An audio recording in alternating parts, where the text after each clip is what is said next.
So here we are again for another episode of Happiness in Daily Living. I'm joking in a way, but not in another way, because it's important to make that clear that that's what we're talking about. All of the words, the whole focus of the talk is on this one subject of happiness for the human being in this life. And this life is daily living, by and large. And daily living means interhuman relationship. So we're looking for happiness in daily living, happiness in interhuman relationship. And it turns out that happiness is available on a continuous, unbroken basis,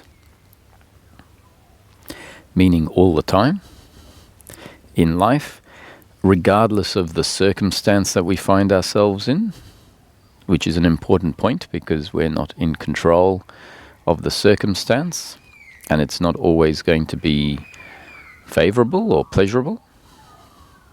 And yet, what the concept is putting forward, this particular concept I'm putting forward right now, is saying that happiness for the human being is available on a continuous basis in daily living, regardless of the circumstance. Now, what does that mean? Happiness, what does it mean about happiness? It means it can't be a feeling of pleasure. It can't be some sort of sustained good feeling because of something outside.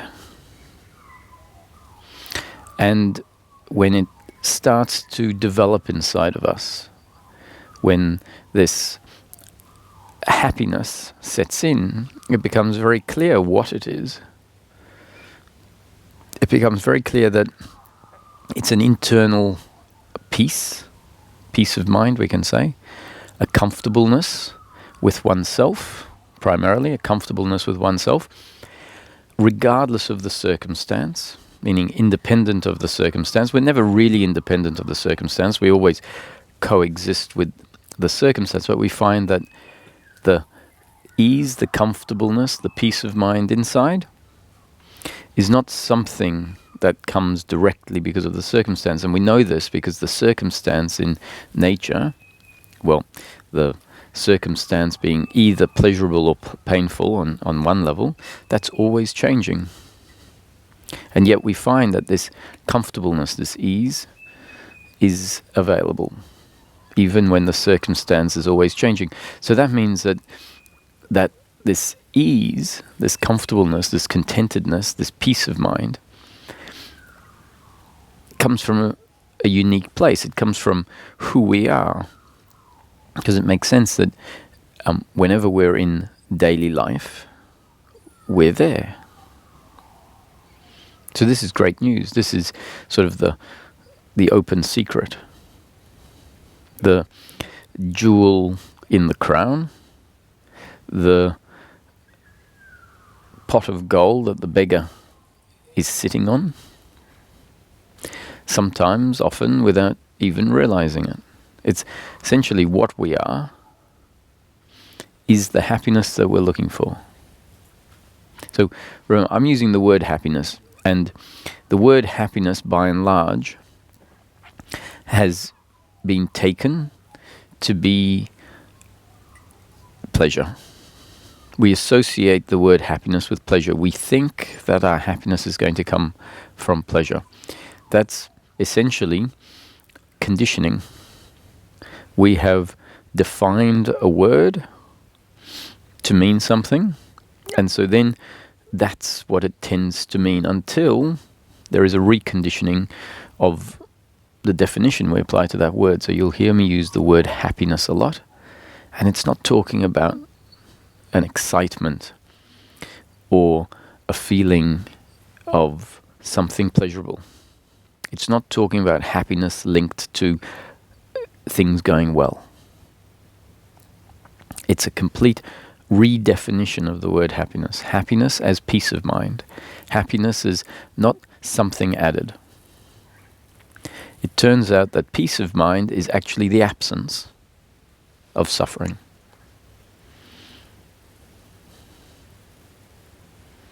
And when suffering is present, and suffering, when we look at it, is a certain type of movement of mind, either in a way which is obviously thought-based, or in its more intense form, it is a feeling in the body of heaviness, of uncomfortableness, and yet that feeling essentially is thought. At the base of the feeling, there's a story that, a way of seeing life, an interpretation of an event that essentially is thought-based.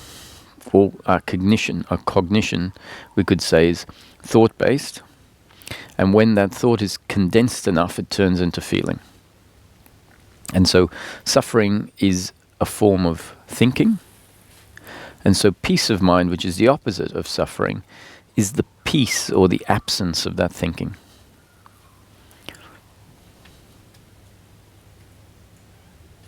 And at the same time as that faculty of thinking, and it's a very specific type of thinking, so we'll go into this. Don't make the mistake of thinking that peace of mind is the complete stopping of thought. Or cognition. There's always going to be cognition in living, in life. Even the perception of things is actually a form of cognition. And there's always going to, or at least from time to time, need to be cognition in the form of thought. In the form of thought that we can call the working mind, so functional thought. And that functional thought is not a disturbance of our peace of mind. So if we think peace of mind is the complete subsidence of all sorts of thought, then we'll be striving for a state that frankly isn't available for the human being on a continuous, unbroken basis. That functional thinking is needed when you approach a situation that needs us to assess it and draw conclusions. Functional thinking is needed when you have to work out mathematics, and when you're in a conversation, there is functional thinking. And that functional thinking is actually, it's a gift as well. It's part of being human. We wouldn't be able to function as a human without it. And it doesn't disturb our peace of mind. It doesn't have a quality to it of heaviness, uncomfortableness. It doesn't include in it a false sense of who we are. And so we can have a conversation about what we need to buy at the shops, let's say. We can think about a problem that needs to be solved. A building problem, let's say, or even a people problem. Someone who's been assigned a task that they're not that pleased with or not that good at doing, and we need to think about how we can swap tasks around. That sort of thinking doesn't have a quality to it in and of itself that's disturbing.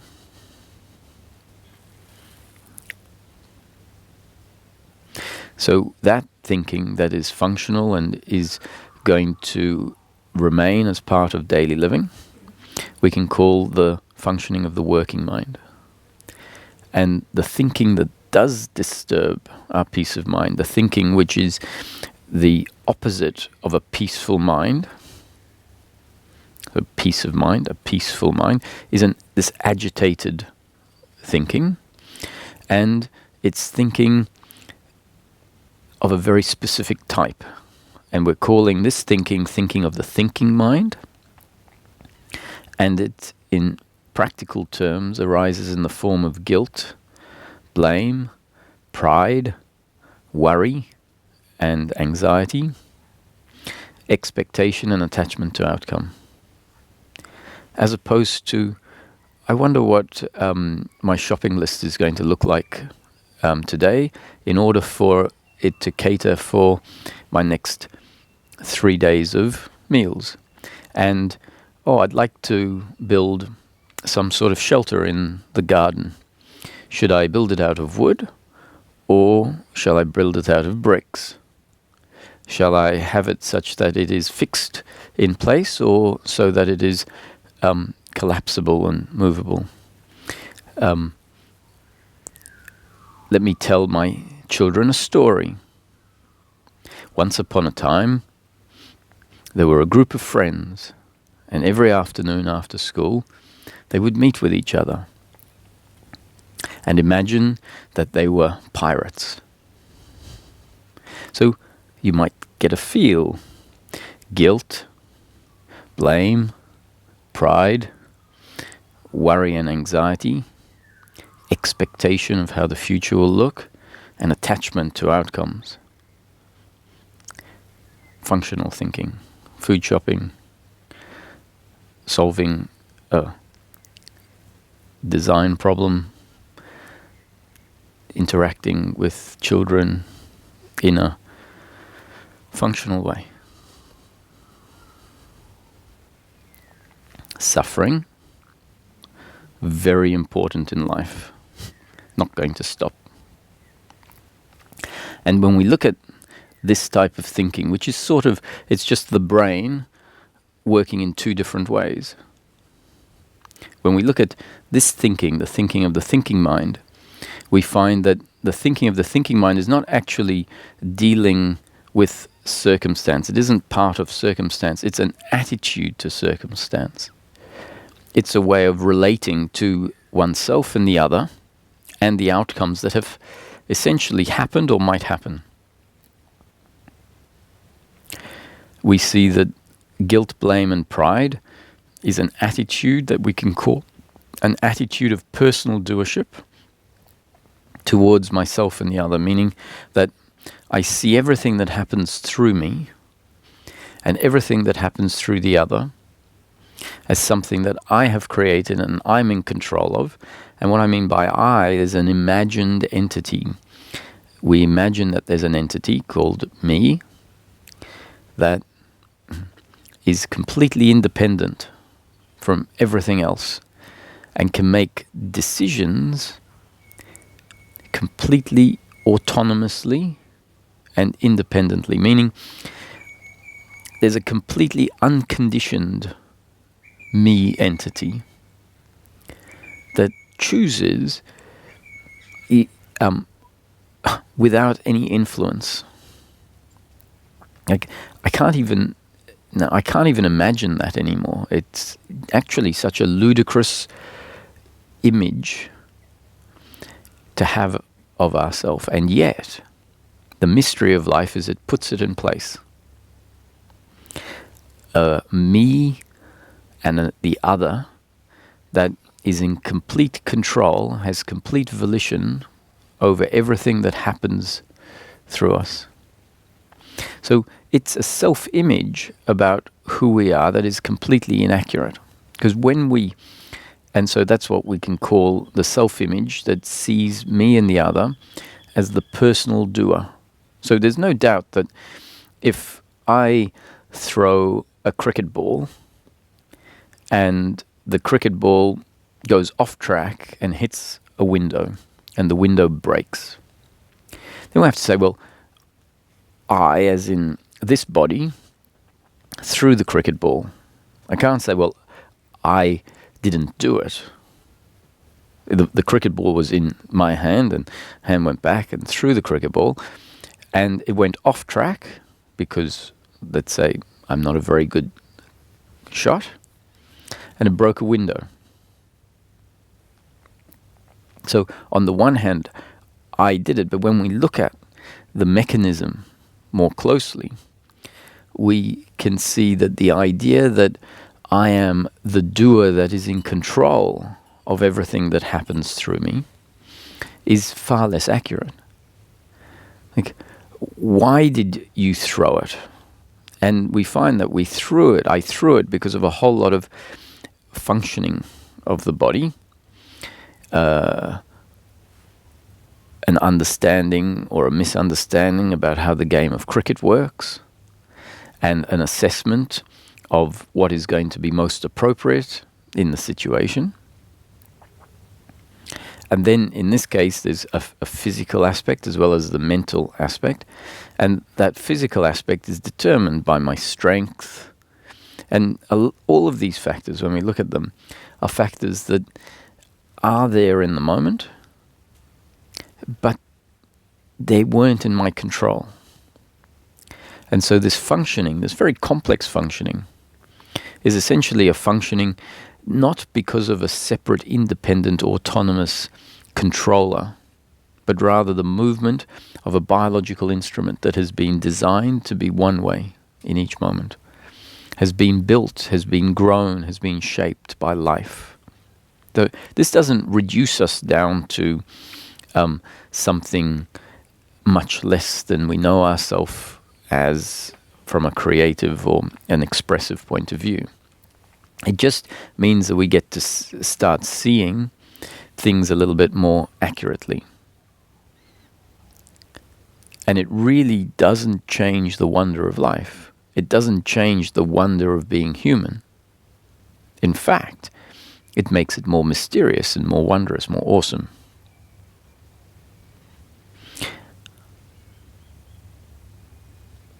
So when we look at the attitude of guilt, blame, and pride, we find that the basis of that mental movement, which when it happens is an uncomfortableness with oneself, an uncomfortableness with the other, an uncomfortableness with life.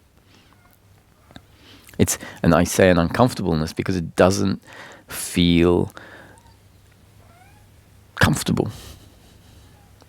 It feels like something is out of place in life, like something isn't quite right. And that uncomfortableness can vary in intensity. We can have extreme uncomfortableness or mild uncomfortableness. So when that guilt, blame, and pride is functioning, when we look at it, we find it's an attitude to circumstance, an attitude to, for example, the cricket ball having gone through a window that it wasn't meant to, breaking a window. So that's the circumstance. Then the attitude of guilt is an attitude that takes that action as my doing, meaning I was in complete control as a separate, independent, autonomous entity, not limited or affected by factors that came before or factors that determined my skill and my strength, but not seeing myself as this doer that should have and could have acted radically different, should have and could have delivered a radically different outcome. And so with that perspective of myself as the doer and the other as the doer, I'm forced to feel guilt, a sense of inadequacy, and blame and judgment towards all the things that happen through me and through the other that deliver outcomes that are not in line with my expectation. And essentially that means outcomes that are not as good, not as pleasurable as I would hope for or like. And why do we have this attachment to outcomes? Why do we have this attachment to my functioning and the other functioning being of a certain sort? And the answer is because there's a deeply ingrained belief in the system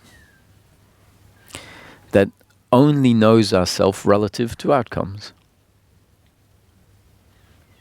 And because of that attitude to ourselves, which is sort of the second part of our false identity, the attitude that knows us as defined by outcomes. And so with that in place, then obviously we're going to insist as much as possible, we're going to insist all the time that outcomes are as good as possible. Because if we know ourselves or believe ourselves to be defined by positive outcomes, meaning that positive outcomes are an addition to who we are, and that negative outcomes somehow take away from who I am. then obviously we're going to want everything to be as good as possible.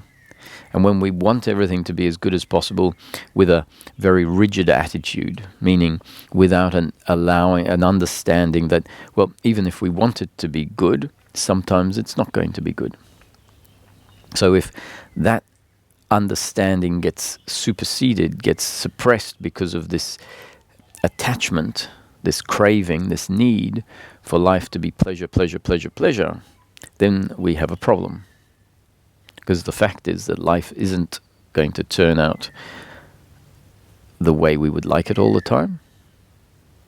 And if we have this insistence, it means that our belief, our attitude, our sense of self is going to butt up against the actual circumstance. This imagined sense of who we are is going to be assaulted by life. We're going to be in competition with life. We're going to see life as a threat, or a threat to who I am. Either you add to me or you take away from me. And the really great news is that the essence of the human being, the core of the human being, is not something that's added to or taken away from by how life unfolds. Even in situations that are really tragic, situations that when we don't understand ourselves, we don't know ourselves, we can't possibly imagine as being a situation that isn't an attack on who I am. And yet, we can come to know from our own experience, and we can have accounts from other people, that even in extremely tragic situations, the person has a first-hand appreciation of themselves beyond some image that might be in the system that says circumstance is an attack on who I am. And they report back about an unexplainable sense of ease, sense of acceptance with the way life is, including that unfortunate circumstance. So this is actually about dropping in, coming in contact with that part of ourselves that is covered up by the ingrained beliefs about who we are. And the ingrained beliefs are very limited. What we are isn't a set of beliefs about ourselves. What we are is what we are. The beliefs are additional. The beliefs are on top of what I am. And it turns out beliefs by their nature are very limiting.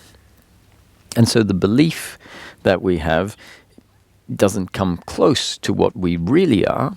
And yet the mystery is that a belief, when it exists, has the capacity to create a block from ourself, or a block that prevents us from knowing ourself. So this is really a process of those beliefs being challenged, being seen, falling away, and a revelation happening. A revelation of an aspect of the human being that is much less subject to comings and goings, much less subject to the movement of thought. It's coming to know oneself in a much more fundamental way. And when we come to know this part of ourselves, this fundamental aspect of the human being, we see that it doesn't just change on a whim one day.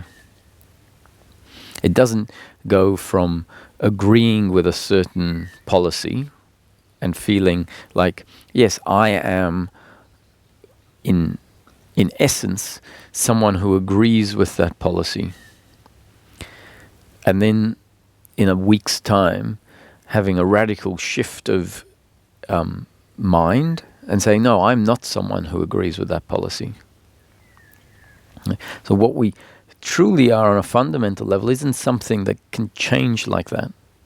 Our ideas, our image of ourselves is something that can change. We can go through life feeling like everything is okay, And then an event can happen, and we can feel radically inadequate because of the event that happened, the role we played in it, and then an image forms about how we see ourselves based on an event that happened. So we've come now to know ourselves as not very good. And fundamentally, our essence doesn't have that quality.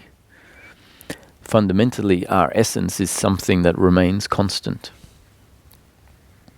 regardless of the functioning of the human being, regardless of what attributes we exhibit on the surface level. So we have our personality, and our personality does develop and change, and there are parts of our personality which we could say is knowledge. We learn things, and we get better at things, we get worse at things. That is part of who we are, but it's not the fundamental part of who we are. It's the bit that changes. And thankfully that exists too. Because when we come to know ourselves completely as a complete human being, it's not that we only know the fundamental nature of ourselves, but we know ourselves as a package. So we get to have the pleasure and enjoyment of, on the one hand, developing and growing and learning and having unique characteristics that make us different from the other. And yet, hopefully at some point we come to know ourselves fully. We are able to be in touch with the aspect of the human being that doesn't change, and that not only does it not change, that we find is fundamentally complete, fundamentally at peace with itself.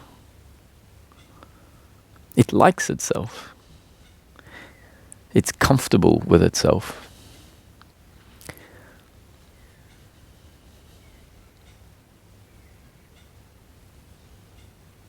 And what's also interesting is that this fundamental aspect of the human being is not actually unique amongst us. So our characteristics on the surface, so the combination of our fundamental nature and our unique personality and personal attributes make us overall unique. But the fundamental aspect of the human is common to all of us. So this essence that can rest in itself and find that before and after it does anything, meaning its nature on an unchanging basis, is in and of itself comfortable and at peace. It likes itself, and it's at peace with itself. And it's at peace with life. Because there is, when we're resting there and knowing that life, its ups and its downs, the pleasures and the pains of circumstance don't change what I am at my core. And it turns out that that core is the same essential essence that runs through and is the base of every human being. So if we come to know ourselves, we actually come to know the other on a fundamental basis. So when we namaste, the spirit in me recognizes the spirit in you. How does it recognize the spirit? Because it knows the spirit or the essence in me. It knows itself. And it recognizes that as human beings, we're all this one essence functioning through unique vehicles and manifesting as personal consciousness. So manifesting as the expressions, the unique individual expressions. And so it knows, this unique individual expression at its core is consciousness. At its core is this marvel that can rest in itself and can be comfortable with itself, is at peace with itself, likes itself, knows itself intimately, knows itself at no distance,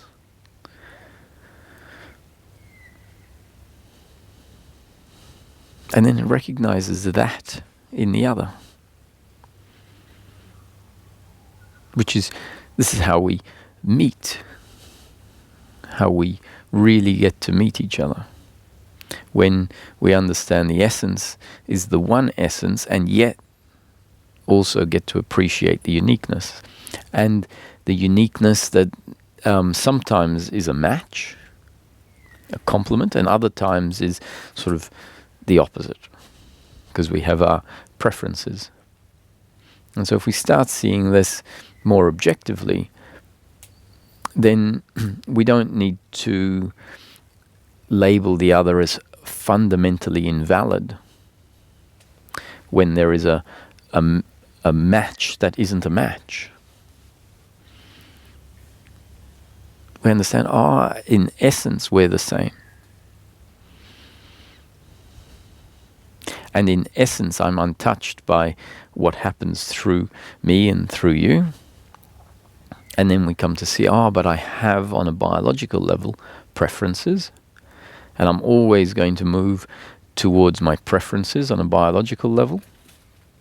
But with this understanding of who we are, hopefully we find that the movement towards the preferences makes sense on a biological level. And when the preference isn't delivered, on a psychological level, the false idea of who I am, the idea that says I need life to be a certain way, has dissolved. There's a connection to this essence inside. And so on a psychological level, the blame towards the other for what the other might have done that didn't deliver my preferences, the guilt towards myself for what I might have done that didn't deliver my preferences, the pride towards my actions that maybe did deliver my preferences. All of that falls away because we're not attached to the outcome, meaning we don't feel defined by the outcome. We don't feel dependent on the outcome. And furthermore, we recognize that it's the one source functioning through everyone. And that each person is on a biological and psychological level functioning according to their unique makeup, a makeup that we didn't dictate. We're the output, we're the product. We're the sense in this moment. And the sense in this moment is a product of the consciousness I'm speaking of, functioning through a particular body-mind organism, functioning through the vehicle that has been shaped up to this point in time to be exactly the way it is.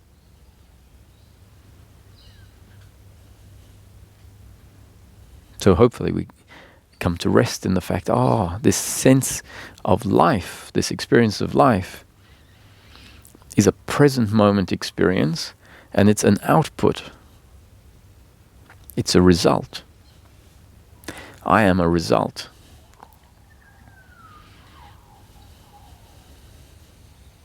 An experience of humanness. And if that output, if that result in each moment no longer includes the functioning of the thinking mind, the guilt, the blame, the pride, the worry and anxiety and the expectation and attachment to outcomes, we find that the output, the experience, is still very much of being human, being an individual living in a world, functioning, doing in each moment whatever is needed based on the circumstance, understanding that that is a happening and not my doing, and essentially having the best of both worlds, getting to experience life as if it's an objective reality and as if I'm the doer. So it feels like I'm the one that has to make these things happen. And yet there is another layer of the experience that feels like I'm being lived. And the two don't have to be in opposition with each other. They're not a contradiction. Especially if we can appreciate that the feeling of free will, the feeling that I'm the one that makes these things happen, especially if we can appreciate that feeling of free will is also part of the output. part of the experience, and it's a gift. That feeling of free will is not the same thing as the belief in personal doership. It's where the belief in personal doership stemmed from, in a sense. The belief in personal doership got formed because the experience of life includes this feeling of free will. And so on the surface, the feeling of free will is there, and so the belief says, well, it feels like I'm the doer, so let me conclude I am the doer.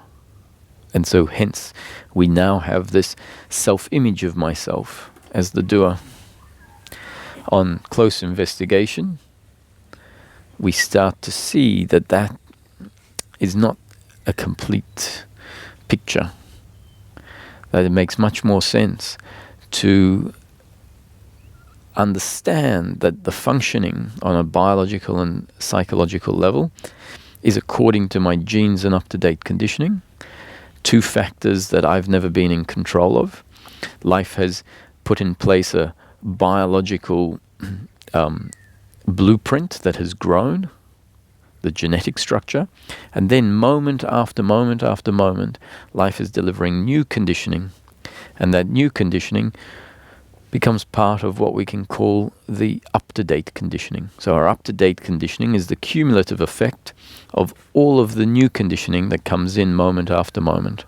And that new conditioning also includes the conclusions that the brain forms in each moment as a result of the circumstance.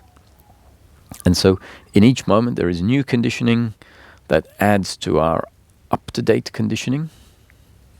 It can change and alter our up-to-date conditioning, and in each moment we just know that there is a combination of our genetic structure and an up-to-date conditioning that's always changing.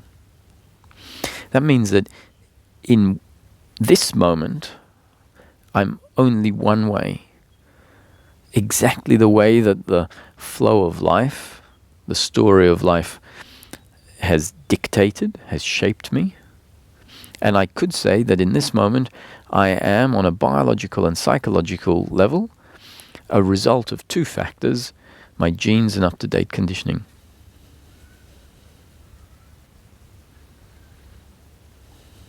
And so I will function accordingly, one way, given the circumstance I find myself in. Given the fact that in circumstance I will see something, I'll hear something, taste something, smell something.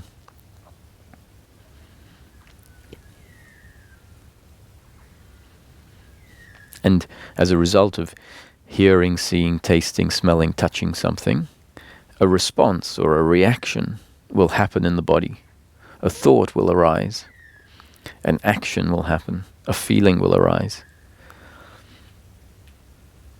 And that movement in the body is a result of a hugely complex network or biology that I'm not in control of. And so it's a mystery as to what is going to happen in the next moment, because it's a mystery what the circumstance will be. It's a mystery of what I will hear or see or taste or touch.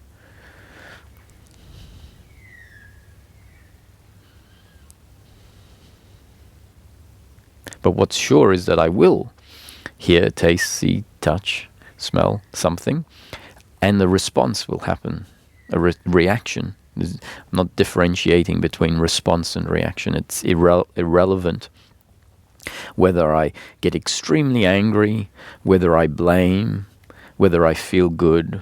That's irrelevant. That's what happens in the moment.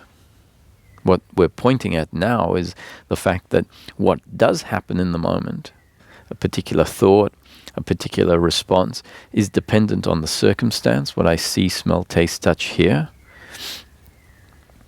and my particular makeup in that moment.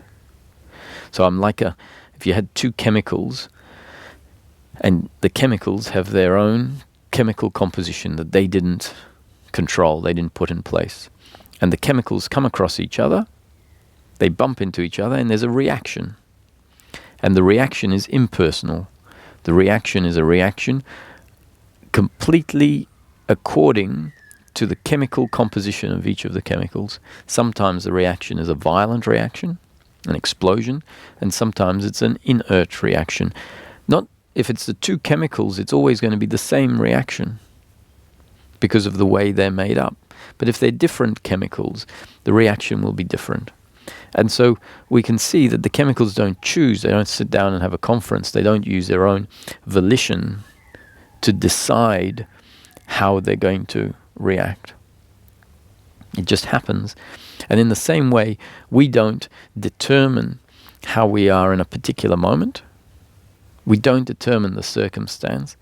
And the movement, the thinking, the feelings happen as a result of a very complex system, but one that we can understand in very simple terms. The very complex system we can call genes and up-to-date conditioning.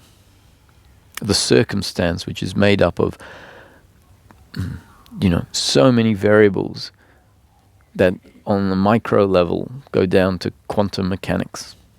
So very complex, but we can just describe it as circumstance. And we receive circumstance as input. What we receive through the senses. This is about the genes and up-to-date conditioning changing through the deliverance of new conditioning that describes life in, I think, quite a simple way. Not really that complex. It's using everyday English language, so it's understandable to the brain. We don't need to have degrees in microbiology or quantum physics, because we're summing up quantum and mechanical physics as circumstance, not in my control, and we're summing up microbiology as genes, and the genes as they're affected by the moment-to-moment new conditioning. And so this talk is part of circumstance in the moment, circumstance delivering new conditioning that can add or radically change our up-to-date conditioning. Add to or radically change. It's quite possible that this can radically change because it's different information to what life generally delivers as new conditioning. And I know many people will report, it's my experience, that after a while of looking at life this way, after a while of investigating it, and the investigation can happen literally at any time during the day. You don't need to allocate time for you to do your spiritual seeking. Your spiritual seeking is in fact an investigation of daily living. And it can happen while you're driving the car. You don't need to sit and write things down. It's a process of contemplation, of observation, of conclusion. So it is in part a mental process. A process of coming to understand dynamics that are here in front of us in a way that haven't been understood. They haven't been understood because, quite frankly, the brain hasn't been given a story, hasn't been given an explanation of life and the dynamics of life in this way. It actually hasn't been given a story about the dynamics of life, by and large. There isn't really a subject at school that says, this is daily living. The subject is called daily living. That explains human behavior, human functioning. And so the information that the brain has received on this topic is information based on its observation of life itself. And because life on the surface is not exactly as it seems, it makes sense that the conclusions that the brain has about itself and how life functions are off track. And so, throughout history, life in little pockets of life has been delivering different conditioning, different explanations about the workings of life. In overriding terms, we could say that what's being described is that everything is a happening, not my doing. And as long as we have a healthy definition of God, meaning a definition of God that is in line with, as it's used in this context, we could say everything is a happening according to God's will. The whole of life is a happening according to God's will. Now, if we have a particular set of definitions and ideas of ourselves, we'll have a lot of trouble reconciling this. It's like, how can God create the tragedies in life? And how can I see the pain in my life as God's will? But if we see that God, we could say, is the flow of life, the force of life, and that from an impersonal perspective, from a perspective that isn't the human perspective that feels defined by life, feels threatened by life, from an impersonal perspective, we'd have no problem with all of this being a product of life. Because we would see life as a duality, interconnected opposites. That's what life is. Life is seasons. Life is change. Life is big and small. Life is duality, interconnected opposites. And so in the complexity of duality, we have strong and weak, big and small, clever and not so clever, wealth and poverty, health and disease, male, female, differentiation. And so in that differentiation, when we look at life and we see that life is growth and destruction, it makes sense. In the scheme, in looking at life from an impersonal perspective, it makes sense. It doesn't make sense, or it's not acceptable, when we have an idea of ourselves that is dependent on how life turns out. Then we can't comprehend life as it is. It's not acceptable. So, the wisdom teachings have been telling us, surrender to God's will. That's the doorway to know yourself. That's the doorway to freedom. That's the doorway to peace. So what it's saying is, surrender to life. Surrender to the fact that life is a force unto its own, and that you are intrinsically part of life. You're not separate from life. Surrender to the fact that circumstance is going to be pleasurable sometimes and painful at others. That's just the nature of life. Surrender to it. Admit it. See it.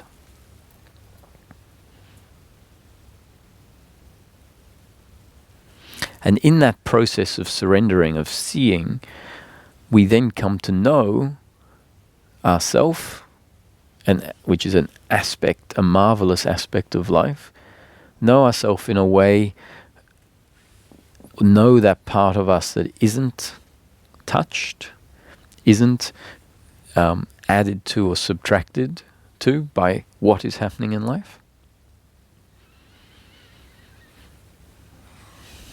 And we come to know that part of ourselves because in surrendering to life, we let go of our self-image. We let go of the idea of who we are that exists in the brain that says, what I am is something separate, independent, in complete control of everything I think, everything I feel, everything I do.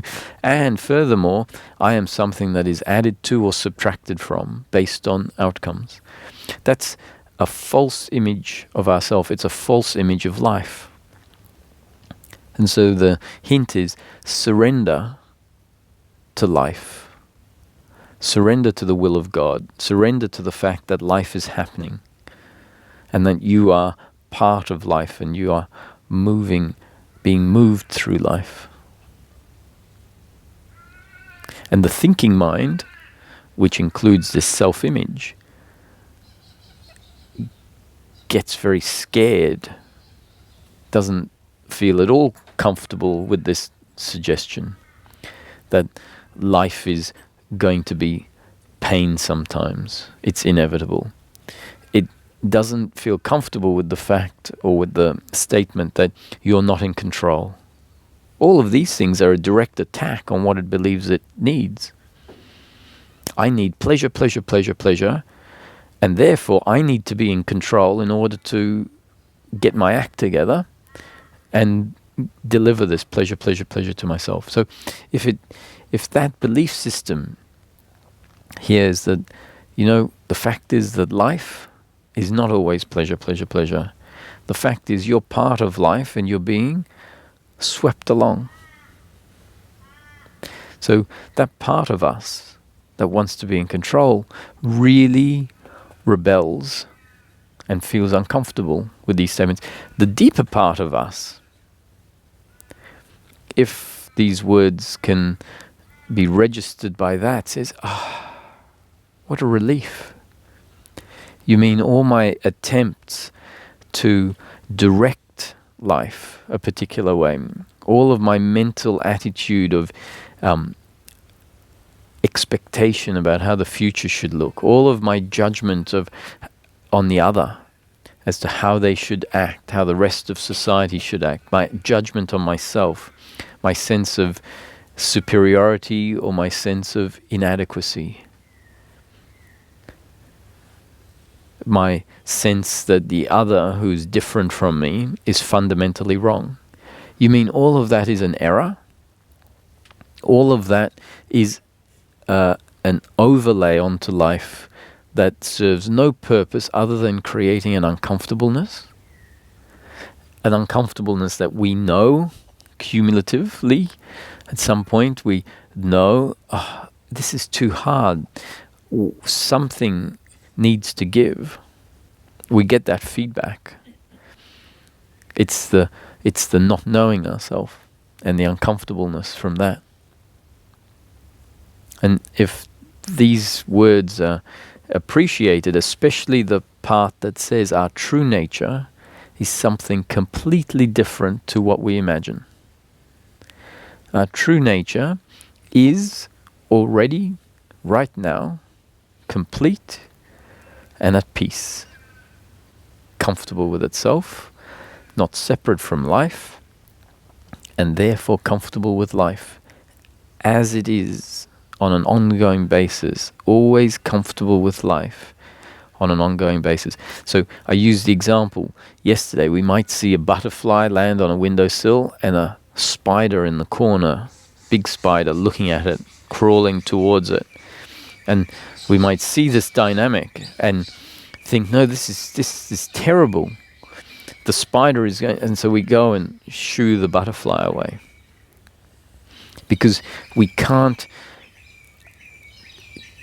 comprehend the injustice that we're about to see. That's our assessment from a certain perspective. And yet at another time, maybe even amidst that thought, another thought might come in and say, I don't know actually that this is not appropriate. that I might, if I were to shoo the butterflies away on a consistent basis, then the spider wouldn't survive. And why am I saying that the spider is more valid than the butterfly? Because the butterfly seems innocent and is pretty. But fundamentally, is there a difference? Fundamentally, in the bigger picture of life, what life is it inappropriate? And so in an instant, we might suddenly see this movement, this circumstance, in a completely different light. Maybe a light that was incomprehensible to us just moments before, because we were seeing life in a form of separation, good and bad, and wanting one side to win, wanting certain outcomes. And in a moment, there can be this understanding of the overall movement of life, that where nothing is really different and separate, it's all life. And a peace can set in, an understanding, a connection with oneself and with everything that's happening.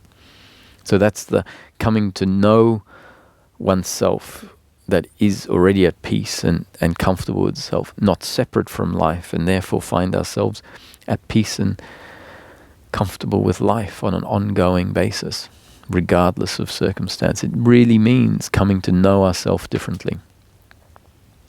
So then the question is, so how do I come to know myself? You're talking about my true nature and your true nature, and the fact that peace is available and that I don't know myself, and that it's about coming to know myself. How does this happen? Well, actually, the answer or the question usually is, how do I do this? And more accurately, it's this realization, this coming to know ourselves, happens as part of the movement of life. It's already happening. The very fact that you find yourself interested in looking at life differently, or looking at life with curiosity. The fact that when you look at life, the observation of life automatically creates a movement of the working mind that starts to see that the thinking mind is assessing life in a way that doesn't necessarily make much sense, and that conclusion can start to undermine the functioning of the thinking mind. And as the thinking mind starts to stop, which is all part of the movement of life, there is no separate independent doer that is controlling the insights that happen, the observation that happens. No independent doer that is controlling the new conditioning that's being delivered. So it's already happening, we can relax. Life has this under control. The movement of humanity towards a more optimal way of living is in train. It's part of the objective of life. So we can relax and let life do its job.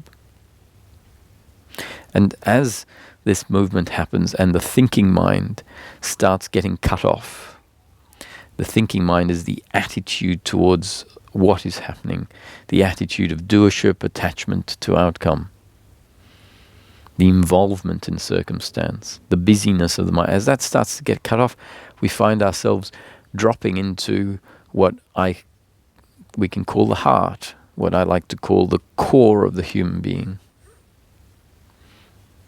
It's a stop. It's where the thinking mind, which is the veil to our true nature, the thinking mind, which is the set of beliefs of doership and attachment to outcome, a false self-image, what is referred to as self with a little s, as opposed to, in Ramana's teaching, self with a capital S. So the true nature, the essence of the human being, is the self, the self of source that functions through everyone. That's the essence that is already at peace with itself, is already complete. So that self with a capital S is not a mind-made self, whereas the self-image, the thinking mind that is constantly involved with circumstance, that's the small self, a thought-based self. So as the thinking mind gets cut off, we find ourselves dropping in to being, is another way of saying, to I amness, isness, existence. And there's a reason why these words are used to describe this beingness, this isness. It's like a verb. It's not a doing, it's a happening. It's not an idea, it's a functioning. And it's a passive, it's a being. It's an I am. Without having to do anything, without having to create my I amness, we find, that is innate in the experience.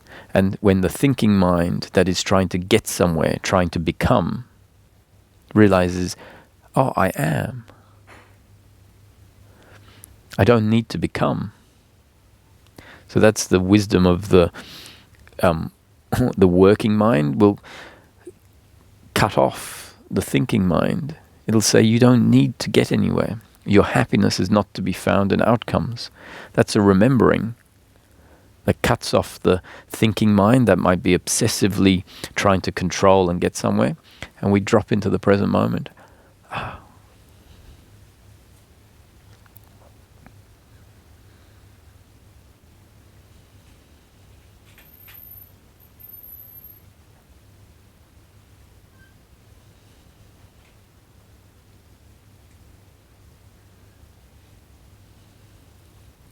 And if we drop into the present moment and the thinking mind is functioning and it's uncomfortable, then we haven't dropped into the present moment.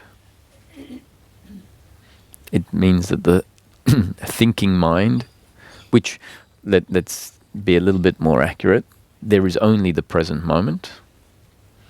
The thinking mind is functioning in the present moment. So when we use if I say we haven't dropped into the present moment, we haven't changed tracks. We haven't dropped out of the thinking mind into being. Being is, you could still say it's a form of cognition, but it's not thought-based cognition. So you could also say it's not at all cognition, it's my essence. It is outside of thinking. And so resting here often, if we're lucky enough for life to bring about a movement that reveals that this place inside us exists. It's not really a place, we don't go anywhere, it's a dropping out of a certain type of mental functioning. It's changing tracks. And if there is this forging of the path, sort of like walking through a path in a jungle, and each time we walk through it, we hack off some more of the vines, and the ground that we're walking on gets compacted a bit more, and eventually we find that there's this path that goes through the jungle. And the more that we walk this path, the more developed the path becomes, the easier it is, the more familiar we are with it. We just know where it is, we don't lose it. So the more often that we drop into being, which is described as this unlocked door, this open secret, it's described as that for good reason, because once it's understood what the mechanism is, the mechanism of dropping out of the thinking mind into being, we realize that there's nothing really in the way. But because the thinking mind is so convinced that it has to do things and that it has to move forward into the future, it's functioning in a particular way. It's a sort of outward moving mechanism of the mind. And this dropping is really a reversal of that. It's a stop. And the thinking mind simply can't comprehend that outcomes that are sought could be delivered when we stop. The thinking mind is convinced that if an outcome is going to be delivered, it has to produce it. It has to work hard to achieve it. And so for as long as that's the case, what essentially is happening is we're pushing on the door, and we're pushing harder and harder and harder, thinking that one day I'll push enough to open the door, thinking that this is a really heavy door, or that I need to find the combination. And when it opens, we find it's not about effort. It opens because it's a pull door, not a push door. And we've been pushing and pushing and pushing. And all that needed to happen was a reversal of our effort. And in this case, it's not about a whole lot of effort to pull. We find that when we stop pushing, the door automatically swings open.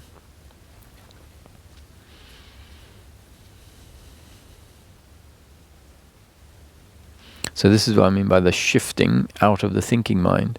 It's just stop.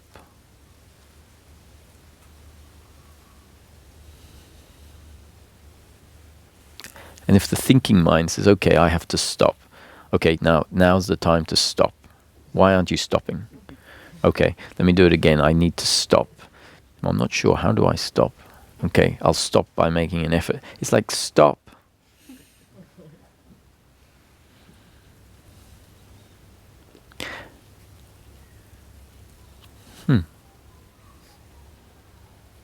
But what about stop?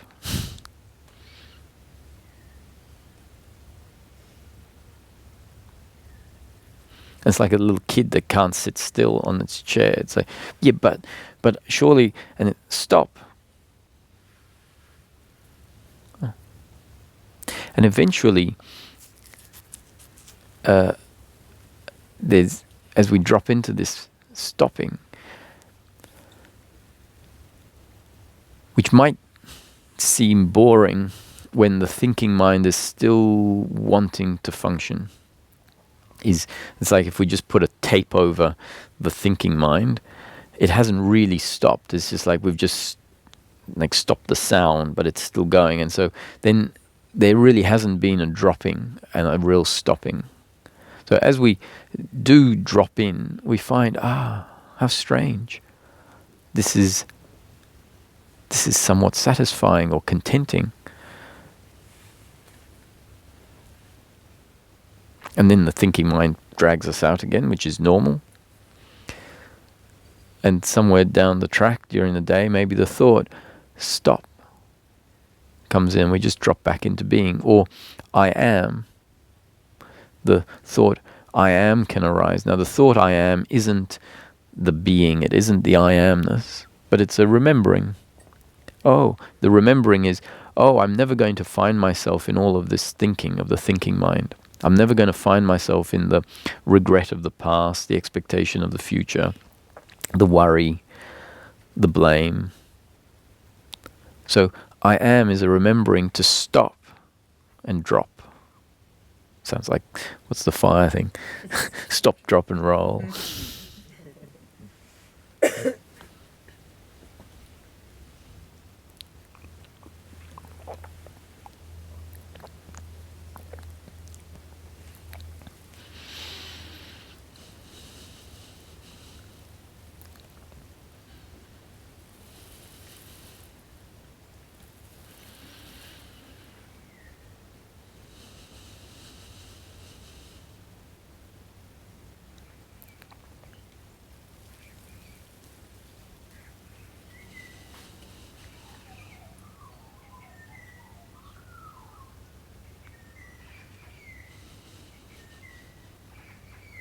So if anyone has any comments or questions, then there's a microphone there, and you're very welcome.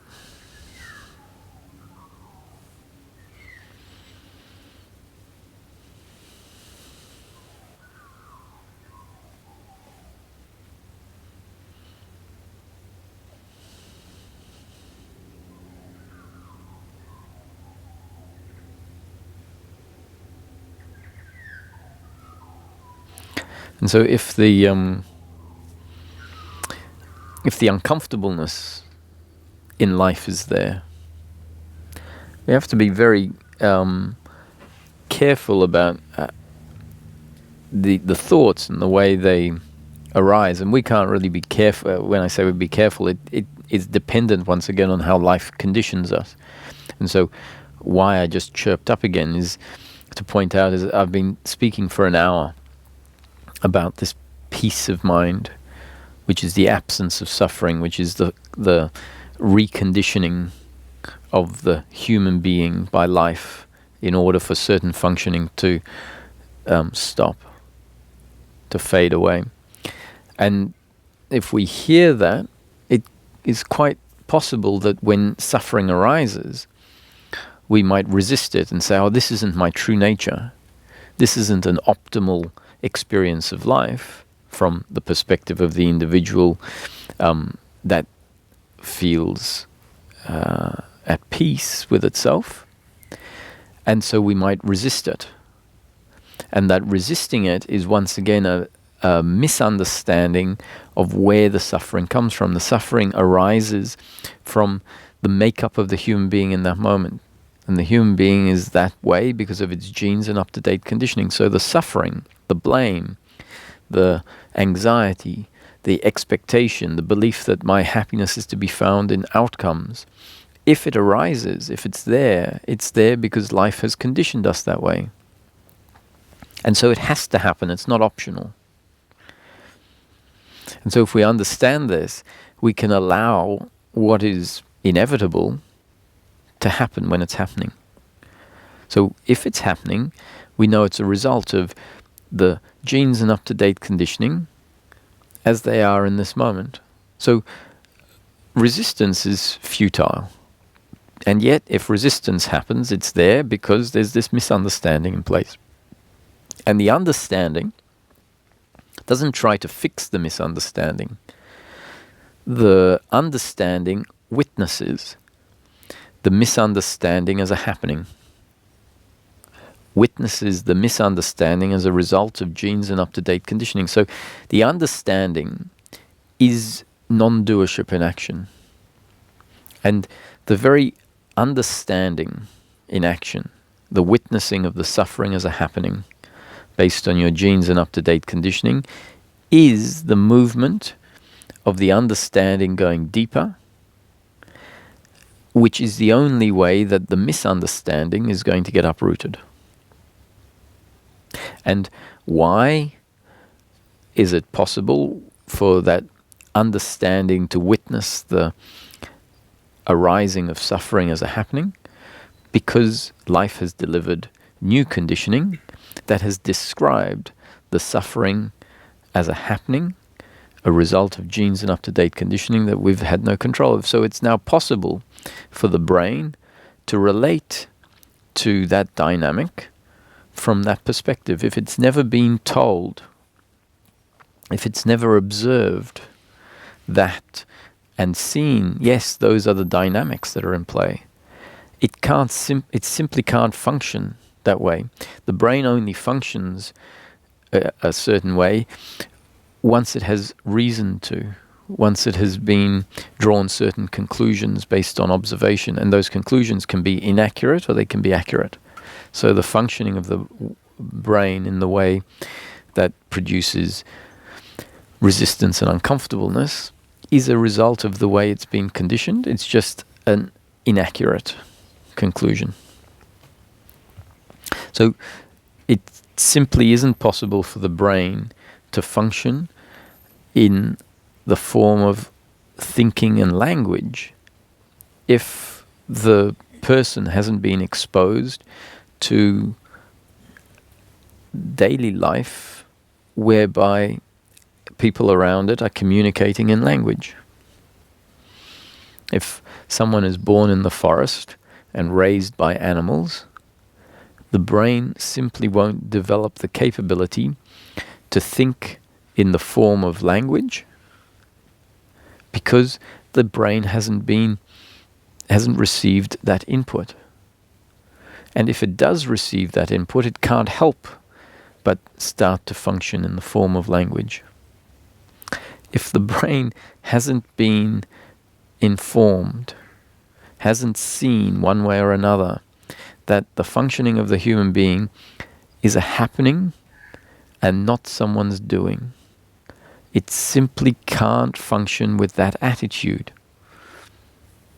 And the default programming that life puts in place is to condition the brain in such a way that the brain assumes that what happens through the body, what happens through the brain, is not a happening, but is my doing.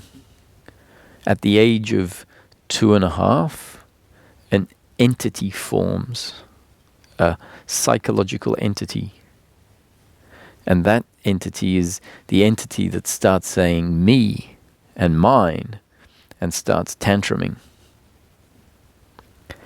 That is the development of the brain based on the input it has been receiving by life, and it's the default setting. And so we then have to relate to life, which is a function of the brain, in this way of personal doership. And if life delivered this information at a young age in a consistent way, we simply wouldn't have the uncomfortableness that humanity experiences, an uncomfortableness that comes because a false self-image has been put in place that obscures a connection to our true nature. I say it's as simple as that.